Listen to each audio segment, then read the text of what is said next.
Parlez-nous un peu de cette maladie. Je pense que vous l'avez un peu esquissé avec Anta. Quels sont aujourd'hui, quels seraient aujourd'hui les besoins, par exemple, d'un malade de la myopathie de Duchenne au Sénégal en 2024? Merci, M. Kane. Tout d'abord. En tant que M. Brian, donc, je suis déjà à l'âge de 22 ans que je suis victime de cette maladie rare handicapante. Donc, avec des symptômes d'abord de faiblesse musculaire, quand je marche, je tombe. Et à l'époque, donc j'étais à l'université, Charles Diop de Dakar. Il y avait donc Pierre Ibrahim Ndiaye. C'est celui qui m'a même confirmé que je suis victime d'une maladie rare.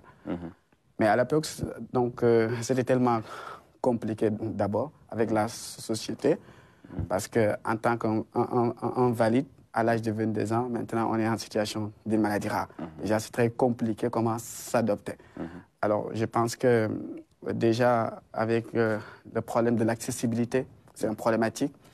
Et le problème aussi de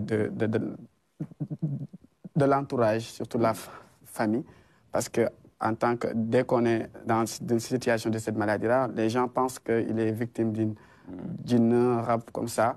C'est très compliqué. C'est qui retarde la prise en charge. Sénégalaise, voilà. C'est déjà compliqué, d'abord en tant que dans la société, de te voir un peu donc, stigmatisé.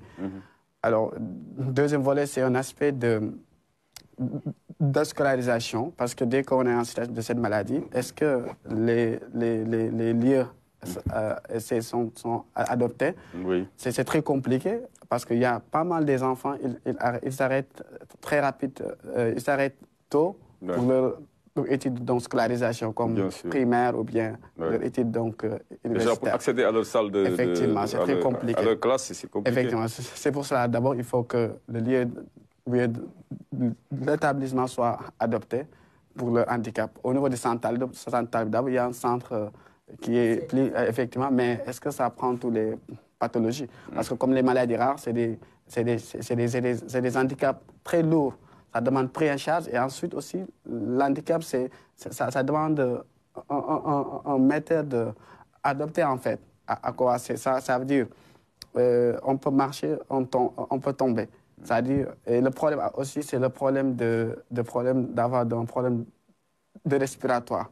Parce que dès qu'on a une faiblesse musculaire, le système oxygène, ça commence à menacer. Vous vous essoufflez vite. Effectivement. Et il y a aussi certaines pathologies plus compliquées encore. Hier, j'ai rencontré donc un jeune qui s'appelle Arona. On a la même maladie, mais sa maladie, il est plus avancé que moi. Il a un problème de respiratoire, c'est-à-dire, même il me dit que même le matin, avant qu'il prenne quelque chose pour manger, c'est très compliqué. Il peut attendre jusqu'à 13h, 14h pour prendre quelque chose. Parce qu'il a un mal à prendre quelque chose parce qu'il a un problème de gorge comme ça. Bon, il y a aussi d'autres pathologies. Ils ont un problème de quoi? Un problème d'avoir des matériels adoptés, comme des chaises électroniques. Dès qu'on est en situation de handicap général, je ne parle pas même des maladies rares, mais dès qu'on est en handicap, on a un problème des appuis techniques, comme des chaises, des béquilles. On a même l'habitude de faire des collectes. Et tout cela, je pense qu'on devait avoir un pris en charge. C'était normal que l'État prenne en charge cela, mettre à disposition des matériels. Parce que si vous allez en France, il y a des subventions pour les matériels. Et maintenant, est-ce que donc, au Sénégal, c'est adopté ou pas? Mais